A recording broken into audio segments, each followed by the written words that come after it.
Story 1. Those stupid little plastic tag things on clothes to keep separate pieces attached together. Why do they put literally dozens on baby clothes?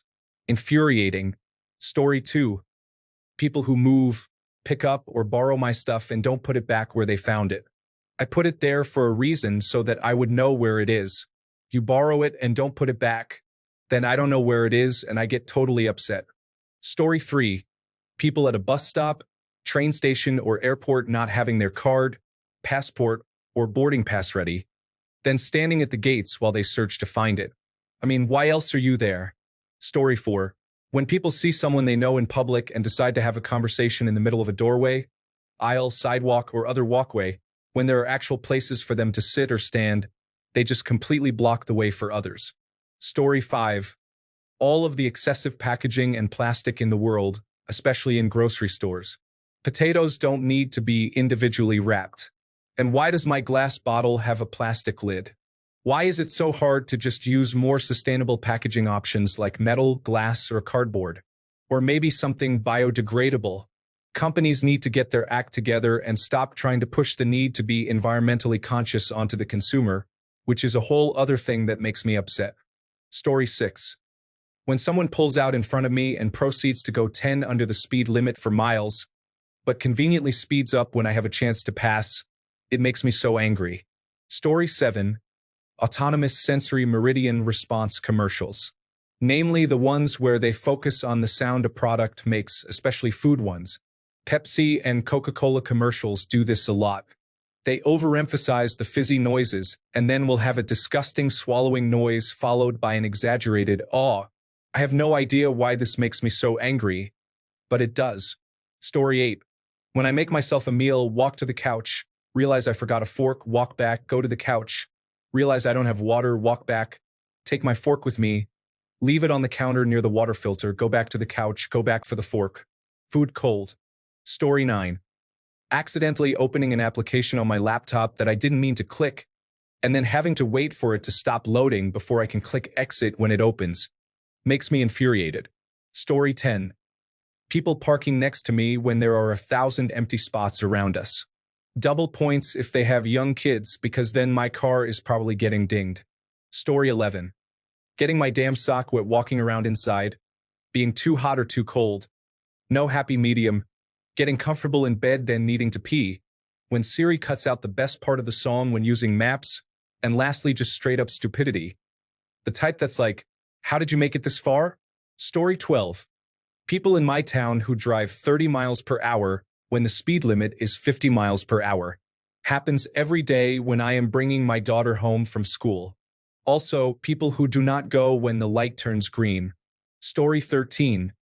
The individual at the convenience store who very carefully selects his 25 different scratch tickets. Additional frustration for those who want to scratch them right there, right now. Story 14. When you are using a public restroom and there are 10 other stalls open, but a person has to come and use the one right next to you. But why? Do you not want space too? Story 15. Tailgaters, I don't want to get in a car accident again. It wasn't my fault the first time. So please stop tailgating. Leave some space like we were taught in driver's education. I know you want me to go 20 miles over the speed limit, but it's not going to happen, babe. Story 16. I used to work as a cashier. People who refuse to put their money in your outstretched open hand and will actively avoid your hand to put it on the counter really get on my nerves. Story 17. People who make right turns from the right traffic lane at a very slow pace. I'm not asking you to take the turn on two wheels like a stunt car, but for the love of driving, you do not need to slow down to a complete stop in a traffic lane to make a right-hand turn into a parking lot. Story 18. Slow walking. I'm not talking about people with disabilities or the elderly. I mean the ones who just slowly amble along the footpath, aisle, or whatever, just centered enough that you can't get around them. Bonus points if they're with someone and walking side by side. The lack of self-awareness is rage-inducing. Story 19. Advertisements. And paying for things like streaming services and cable television just to get more advertisements. Or unskippable advertisements. Advertisements talking about anal leakage while I'm trying to enjoy a football game, followed by advertisements trying to make people gamble their way to bankruptcy. And forget you and your perky attitude, Jan. Story 20. When I am the first car to an intersection and I am turning left and the light is red, I am sitting and waiting alone at the intersection. Finally, a car going in the opposite direction of me and going straight arrives at the intersection to wait. When the light turns green, instead of me getting a left arrow, even though I was there first, we both get a green light, and I have to wait for them to go through the light before I can turn, even though I arrived at the intersection first. Story 21. Oh, you know those tiny plastic things that hold your bread bag shut? I mean, who decided they needed to be so ridiculously hard to open? It's like they're training for the Olympics of frustration. One minute I'm just trying to make a sandwich, and the next, I'm in a battle with a twist tie like it's a villain in an action movie. Story 22. When I'm walking towards a couple or more people on a fairly narrow pavement and they don't make way for me, just expecting me to veer onto the road or grass. Story 23. Dark movies. Yes, I know you're in a room without a light source, or in a dark alley at 3 a.m., or in a creepy basement with no electricity. It's a movie. My imagination works, so let's get some light and let me see the scene. I promise to still think it's dark. Also, people whispering in shows or movies with the soundtrack blaring over the dialogue. Either you listen to the show with the volume turned way up, and the music is too loud, or you keep the music tolerable and try to guess their words by context. Story 24. People who get on the workout machine right next to me when there are a dozen others of the same type that are empty. I used to go to the gym religiously super early before work when it was almost empty. I switched gyms after this kept happening. It was always unpleasant and/or older men. They wouldn't do anything, so there was nothing for me to legitimately complain about, but it would give me such an uncomfortable feeling. I would have my earphones in with angry music playing loud because I hate the gym and had no interest in having an unnecessary conversation while I was there. Yet here comes a person to take a lazy stroll on the treadmill next to me like they're looking for an opportunity. Story 25. People who don't understand personal space. Like when you are waiting in line and someone is too close, so you try to move up a bit to get away from them, and they just move up with you. If I can feel your breath, you are too close. The worst was this person who kept putting their hand on my back, trying to push me forward in a place so crowded there was nowhere for me to move. My mom had to physically grab me and swap spots with me after I told this person to stop touching me twice. The third time, my mom saw I was about to lose my composure. I came so close to just backhanding this person, but all I got out before my mom switched places with me was, "Touch me one more time," and that is why I no longer go to crowded places. Story 26. When I am in a busy line at the store and the guy ahead of me turns around to strike up a conversation about why I am buying the stuff that I am buying. Yes, it is a lot of chicken breasts. What is it to you? No, I do not feel like explaining why I need these plumbing parts. That is my business. Story 27. When someone casually mispronounces a word even after it has been said to them, so they should know how it is pronounced at that point. I am autistic, and it probably does not bother most neurotypicals, but for me it is like you just heard how to say it, darn it. Story 28. If I hold the door for someone and they don't have the decency to acknowledge the gesture.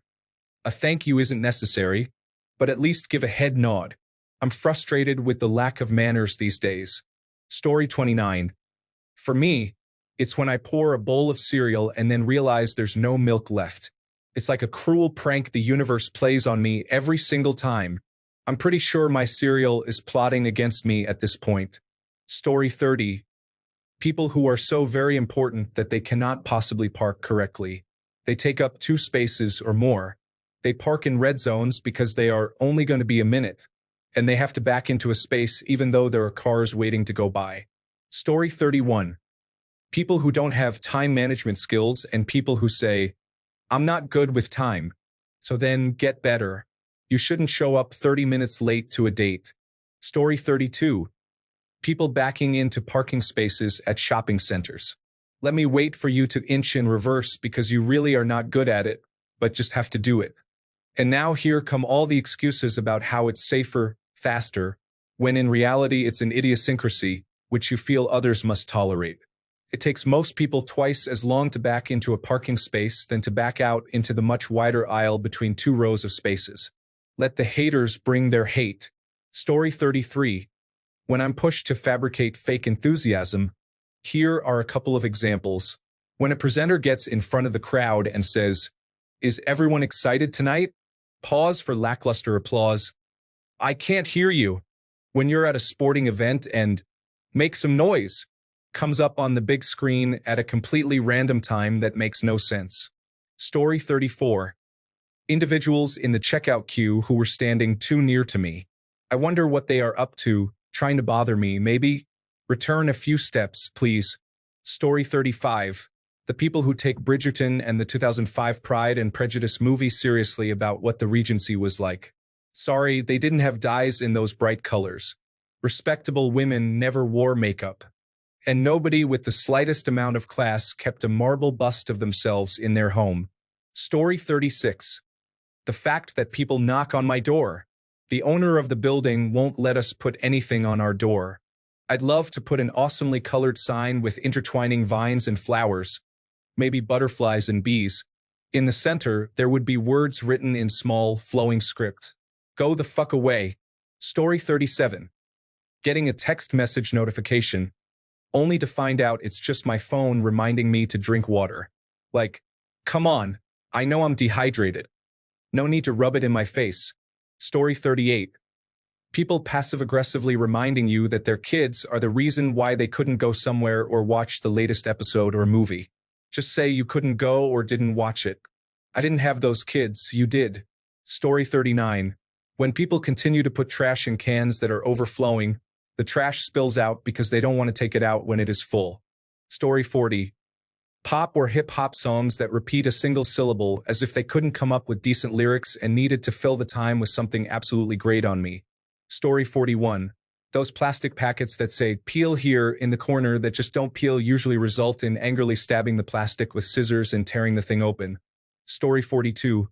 Drip of cheese on pizza, warm cocoa, and this one specific kebab from a place here that, for some reason, always has mayonnaise in it, and it's so filled you can't even bite into it without everything falling out. Just got angry even typing this because I hate that kebab. Story 43. Telling my toddlers not to do or do something repeatedly. I get it, their brains aren't developed enough to grasp an instruction the first time every time, they have very little logic and they might not understand. But after the third time repeating myself, I'm losing my mind. Story 44. When people don't say please and thank you, I know it's a redundant and perhaps old-fashioned thing to care about, but it can ruin my entire mood when someone doesn't use basic manners. Story 45. Being late. And I'm not saying being late as in there's an accident on your way or your car won't start, there's a flat tire, etc. That is understandable. I'm talking about knowing you have to be somewhere at a specific time and you still manage to be 10 or 15 minutes late. There is no reason for this and there is no excuse. Every smartphone has an alarm clock. Every smartwatch has an alarm clock. You can download an alarm clock app. You can buy an alarm clock if you want to go old school. I do not understand how people are incapable of looking at a clock or setting an alarm and arriving someplace at a reasonable time. Like my band director always said, if you're on time, you're late. Story 46. Manual fuel gas can nozzles. They are always made out of plastic, complicated to use, and usually leak. Why can't manufacturers make an easy-to-use one that doesn't leak? Story 47. Litter. I live on a main road, down the street from a Walgreens and around the corner from fast food places. Candy wrappers? Out the window. Half-empty soft drink cups? Just drop them. I'll clean them up out of my yard. Troglodytes. Story 48. There's this tiny little moped that drives around the roads surrounding my campus and dorm, and it has the highest pitched engine I've ever heard. It's so annoying, and I want to drop it into the lake and punch the person riding it in the face. It always drives by at such an inconvenient time. Dozing off to take a cat nap in my bed? Zoom. Enjoying the nice outdoors around campus? Zoom. Studying or doing homework in the library? You guessed it, the moped guy is cruising by. I hate that stupid moped with a passion. Story 49. Loud cars and trucks. Who is out here being like, oh my gosh, that guy's loud coal-rolling truck just woke up every person in this neighborhood. I am so annoyed right now. No one is impressed by your noisy vehicle. And we are especially not impressed when you drive by with it at 3 o'clock in the morning, you absolutely inconsiderate person. Signed, Person Who Lives in the South. Story 50. Dealing with people who lack spatial awareness. People who walk in zigzags so they are constantly in the way. People who rush into elevators or subway cars before allowing people to exit first. People who drive down the middle of parking lot lanes, making it difficult for others to turn in. People who stop in the middle of an aisle to have a conversation, blocking others from shopping. People who do not pay attention to their rolling suitcases and either cut you off or run you over with them.